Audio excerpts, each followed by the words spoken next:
దేవునికి స్తోత్రం. ఈ ఉదయకాలం దేవుని స్తుతించి దేవుని నామాన్ని మహింపరచుదాం రండి.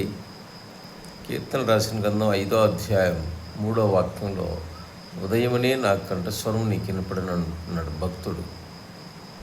9వ కీర్తన 1వ వాక్యంలో నా పూర్ణ హృదయంతో నిన్ను స్తుతించేదను, నీ అద్భుత కార్యాలు వివరించేదని అంటున్నాడు దేవుడు భక్తుడు. యేసుని నామమే పాడెదను, యేసునే కనపరచెదను, నా కొండ నా కోట నా బలమా యేసయ్యా.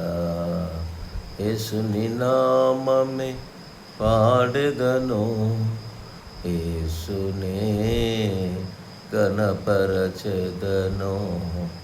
అన్ని నామముల కన్నా పైనామం, అందరికి చాలిన యేసుని నామం. ఇహపరములలో పూజనీయం, సర్వోన్నతమైన యేసుని నామం. యేసుని నామమే పాడెదను, యేసునే గణపరచెదను.